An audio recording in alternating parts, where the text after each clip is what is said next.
सभी दोस्तों को मेरा प्यार भरा नमस्कार। तो प्यारे बच्चों, मैं एक और कहानी लेकर उपस्थित हो गई हूँ। आशा करती हूँ आप उम्मीद कर रहे होंगे कि मैं आपको कहानी सुनाऊँ। तो बच्चों, ये जो कहानी है आपके प्रिय विषय पर ही है। आप जिन्हें पसंद करते हैं, ऐसे पात्र हैं इसमें जो आपको सुनने देखने में अच्छे लगते हैं, ऐसे ही पात्रों की कहानी है। वही आपका प्रिय जंगल है ना, वहाँ के प्राणी। तो कहानी का नाम है जंगल का न्याय। तो बच्चों, ये कहानी एक जंगल की है, ऐसे जंगल की जहाँ एक नदी बहती थी, जिसके किनारे खूबसूरत सी ठंडे पानी की साफ नदी बहती थी, और सारे प्राणी उस जंगल के जितने थे उस नदी का पानी पीकर मस्त रहते थे। अब ऐसे ही समय बीत रहा था, सभी जानवर आपस में खुश थे, जंगल का माहौल अच्छा था। वहाँ का राजा शेर जो था वो सभी जानवरों की बहुत देखभाल करता था, जंगल की देखभाल करता था, अपने राज्य के लिए बड़ा सजग रहता था। मतलब अब जितनी भूख हो उसके अलावा वो किसी का शिकार नहीं करता था। तो सारे प्राणी उससे खुश थे। तो बच्चों, एक बार क्या हुआ कि एक किसी आदमी ने वहाँ एक फैक्ट्री लगा दी। जंगल के किनारे, नदी के किनारे एक फैक्ट्री लगा दी। अब जंगल में किनारे फैक्ट्री लगी तो जो फैक्ट्री का जो गंदा पानी था, उसकी जो गंदगी थी वो उस नदी में जाने लगी। धीरे धीरे उस नदी का पानी प्रदूषित हो गया, गंदा हो गया। अब जब जानवर उस पानी को पीते तो बीमार हो जाते, बड़े परेशान। एक दिन हिरन नदी में पानी पीने आया तो देखा कि हाथी पेट पकड़ कर खड़ा है। बोला, क्या हुआ? बोला, मैंने पानी पिया तो मेरे पेट में दर्द होने लगा है, बहुत दिनों से इस पानी को पीने से कुछ हो जा रहा है। हिरनी बोली, मैं तो बहुत प्यासी हूँ, मुझे तो पानी की बहुत ज़रूरत है। बोले, रुको रुको, तब तक मत पियो जब तक कोई और पानी नहीं मिल जाता। बोला, ऐसा कैसे होगा? हम पानी नहीं पियेंगे क्या ये हमेशा के लिए ऐसा ही हो जाएगा? हम पानी के बिना तो मर जाएंगे। बोला, मत पियो इस पानी को, ये ऐसे ही हमें मार देगा। चलो, सब इकट्ठे हो गए। धीरे धीरे बहुत सारे जानवर इकट्ठे हो गए। बोले, चलो चलो राजा के पास चलते हैं, उसे बताते हैं कि हमारे जंगल का पानी प्रदूषित हो गया, हम क्या करें। सारे मिलकर राजा शेर सिंह के पास गए। शेर और शेरनी वहाँ बैठे थे। तो उन्होंने कहा, आज कैसे आए भाई सारे लोग? उन्होंने कहा कि महाराज, हम आपके सामने एक समस्या लेके आए। उन्होंने, क्या समस्या? बोले कि सभी ने कहा कि जो नदी हमारी है गांव जंगल की, वो प्रदूषित हो गई, गंदगी उसमें हो गई है जब से फैक्ट्री बनी है तब से, और ये जो पानी है उसको पीने से पेट में दर्द हो जा रहा है। ऐसा लगता है कि इससे हम सब बीमार हो जाएंगे और जल्दी मर जाएंगे। बोला, ऐसे कैसे हो सकता है? कोई ना कोई उपाय हमको करना पड़ेगा, इस तरह तो ये बड़ी गड़बड़ वाली बात हो जाएगी। तो ऐसा करते हैं, चूहे को बुलाया। बोले, चूहे भाई देखो, तुम जाओ और पता लगाओ कि फैक्ट्री में चल क्या रहा है, वो क्या है उसमें ऐसा जो हमारे नदी के पानी को गंदा कर रहा है। चूहा बोला, बिल्कुल महाराज, मैं अपने प्राणों की बाजी लगा कर भी आपका काम करूँगा। चूहा चल दिया, चुपके से फैक्ट्री में दाखिल हो गया। तो वहाँ उनकी जो मालिक था वो अपने मैनेजर और 2-3 लोगों से बातें कर रहा था। तो बोला कि देखो, अब ये फैक्ट्री हमारी लग गई है, कुछ दिनों में हमारा ये सारा एरिया हमारा हो जाएगा। उन्होंने कहा, कैसे? उन्होंने कहा, देखो, इसका जो केमिकल गंदगी के साथ पानी में जा रहा है, उसमें हम इतना केमिकल मिला रहे हैं कि वो धीरे धीरे नदी के पानी को जहरीला बना रहा है, और धीरे धीरे करके यहाँ के जो जानवर हैं वो शरीर कमज़ोर हो जाएंगे और एक दिन मर जाएंगे। तो दूसरा जो वहाँ का आदमी था, मैनेजर के अलावा जो वो तो बोला, महाराज मालिक, ऐसा क्यों सोच रहे हैं? जिस जंगल के जानवरों में बड़ी एकता है, सारे मिलकर अपने जंगल में आने वाली मुसीबत का सामना करते हैं। जंगल इनका घर है, इसकी सुरक्षा का इनका दायित्व बनता है। अरे तुम हल्ला मत करो, जानवर बचेंगे तभी तो हम सामना करेंगे हमसे। अभी तो ये जो केमिकल मिला पानी पी रहे हैं, धीरे धीरे इनकी शक्तियाँ सारी कमज़ोर हो रही हैं और धीरे धीरे सब बीमार होकर मर जाने वाले हैं। चूहे ने ये सुना और चुपचाप सटक लिया। बोला, महाराज महाराज क्या शेर के पास, ये मैं बड़ी खबर लाया हूँ। बोले, क्या लाया बता? शेर ने कहा। तो बोला कि महाराज, ये जो फैक्ट्री का मालिक है ना, वो तो सारे लोग जानवरों को मारने की योजना बना रहा है। वो कह रहा है कि वो पानी में जो गंदा पानी नाले के थ्रू हमारे नदी में आ रहा है, उसमें एक प्रकार ये रसायन या केमिकल डाल रहा है, जिससे ज़्यादा जानवर धीरे धीरे धीरे कमज़ोर होते जाएंगे और एक दिन मर जाएंगे। फिर ये सारी जंगल में कब्जा करने का प्लान कर रहे हैं। और यहाँ पे बहुत सारी फैक्ट्रियाँ लगाने वाले हैं। शेर बोला अच्छा ऐसा कर रहे हैं, हम इनको करने देंगे क्या, तुम तैयार हो? उनको बोला नहीं नहीं, हम सब मिलकर उनका सामना करेंगे। बोले चलो हम मिलकर सामना करते हैं, अभी घर जाओ और उपाय सोच के लाओ कैसे हम उनका सामना कर सकते हैं और आ जाओ। रात को हम फिर इसी जगह मिलेंगे। सारे अपने घर चले गए जानवर और घर जाकर सोचने लगे। शाम को जब सब इकट्ठे हुए तो सब ने अपना अपना उपाय बताया। हिरनी बोली मैं तो जो है इनके गाड़ियों में जब जिन गाड़ी में जाते हैं उनके पंचर को मुँह से धीरे पंचर कर दूँगी उनकी गाड़ियों को। और बंदर बोला मैं सब उनकी टोपियाँ उठा दूँगा। तो उनका टोपियाँ उठाने से क्या होगा, क्यों जब वो टोपियाँ ढूंढेंगे उस समय हम और बहुत सारे काम कर सकते हैं उनके नुकसान पहुँचाने की। बोला हाँ ये बात भी सही है।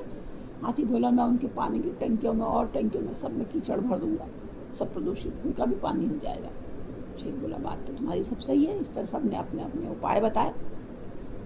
अब जब सब ये सब उपाय बता रहे थे तो उन्होंने कहा कि ठीक है चलो आज रात उनको हमला करते हैं। रात हुई और सारे जानवर एक साथ फैक्ट्री की ओर गए। शेर दहाड़ा और अंदर घुस गया सारे जानवर। हाथी ने पानी में कीचड़ भर दिया।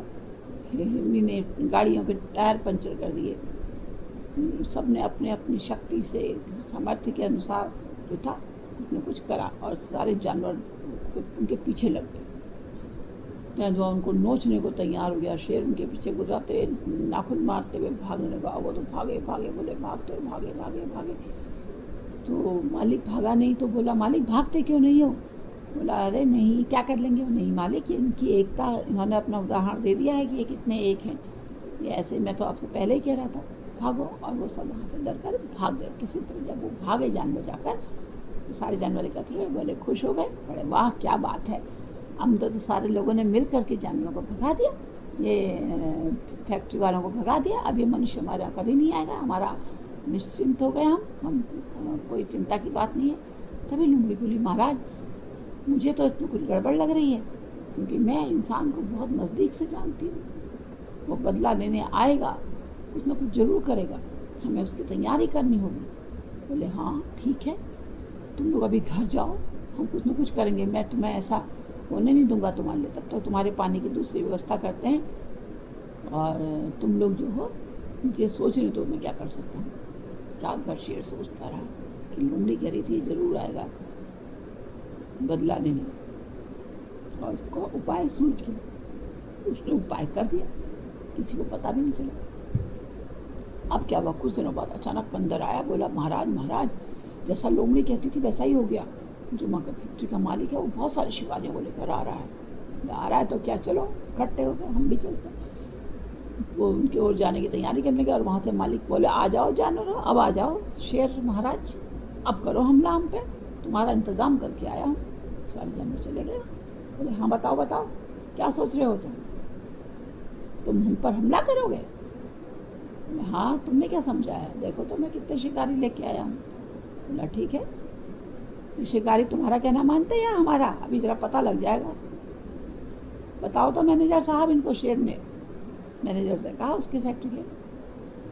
तो बोला हाँ मैं मालिक, मैं तो मुझे तो शेर ने कहा है कि अगर आप को हम पकड़वा देते हैं या आपका बंद कर देते हैं तो ये मुझे मैनेजर बना देगा। तो बोला तो क्या सोचता है, बंद कर दो इसको, ये मेरे से धोखा कर रहा है। बोला नहीं नहीं ये आपके आदमी नहीं, ये सारे मेरे आदमी हैं जिन्हें आप शिकारी समझे हुए हैं। या ये आप मुझे कुछ नहीं करेंगे, जो करेंगे आपको ही करेंगे। और तभी वहाँ आदमी उन्होंने उसे बंद करके बांध पोत के भगा दिया। अब जब वो भाग गया तो जानवर बोले कि महाराज आपने ये मैनेजर बनाया है तो ये किसको, क्या ये सही होगा? बोला हाँ। शेर बोला हाँ, ये जो मैनेजर बोले मैनेजर तुम बताओ तुम क्या करोगे?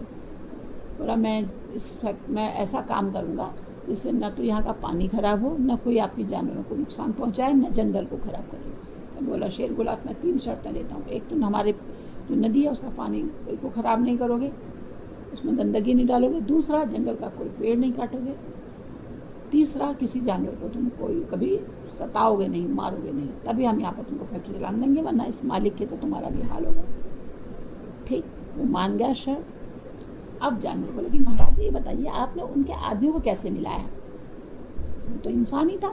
बोला अरे जिस दिन तुम लोग गए मैं सोचता तो मेरे समझ में आया कि धोखेबाज को, लोगों ने कहा था इंसान बड़ा धोखेबाज होता है। तो मैंने कहा धोखेबाज को धोखे से ही समझाया जा सकता है। इसलिए मैंने अपना एक संदेश चूहे के हाथ मैनेजर के पास भेजा और उसे लालच दिया और उसको सुरक्षा की गारंटी दी और उसने अपने सब आदमियों को वो अपने साथ मिला लिया और ये खेल खेला। तो देखो जो धोखा देता है उसके साथ धोखा ही किया जाता है, लेकिन जो सही काम से समझदारी से काम करता है उसको सहयोग भी दिया जाता है।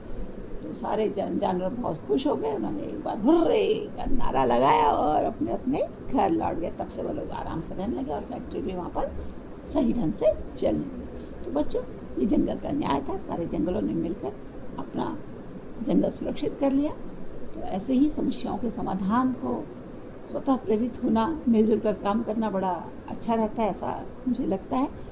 तो आप इस कहानी को सुनकर कैसा महसूस कर रहे हैं, कैसा आपको लग रहा है, इस विषय में मुझे बताएं। कमेंट बॉक्स में कमेंट करें, कहानी को लाइक शेयर करें, सब्सक्राइब करें। जिन्होंने मेरे चैनल को सब्सक्राइब किया है उनका मैं बहुत आभार व्यक्त करती हूँ, और जो मेरे चैनल में नए हैं उनसे उम्मीद करती हूँ, उनसे विनय करती हूँ, निवेदन करती हूँ कि मेरे चैनल को सब्सक्राइब करें ताकि ये कहानियाँ उन तक पहुँचे, उनके नाती पोतों तक पहुँचे, उनके आसपास के बच्चों तक भी पहुँचे, लोग भी इस कहानी को सुन सकें। अगर मोबाइल में नहीं सुन पाते हैं तो टीवी में यूट्यूब लगा कर देख सकते हैं ताकि उनकी आंखें भी ख़राब ना हो और कहानियाँ भी ना छूटें। तो लाइक शेयर और सब्सक्राइब कर इन कहानियों के संसार को एक लंबी यात्रा तक ले जाएं, जिससे कहानियाँ निरंतर चलती रहें और लोगों को सुख बांटती रहें। जल्दी ही एक नई कहानी लेकर उपस्थित होंगी, तब तक आपसे विदा लेती हूँ। नमस्कार।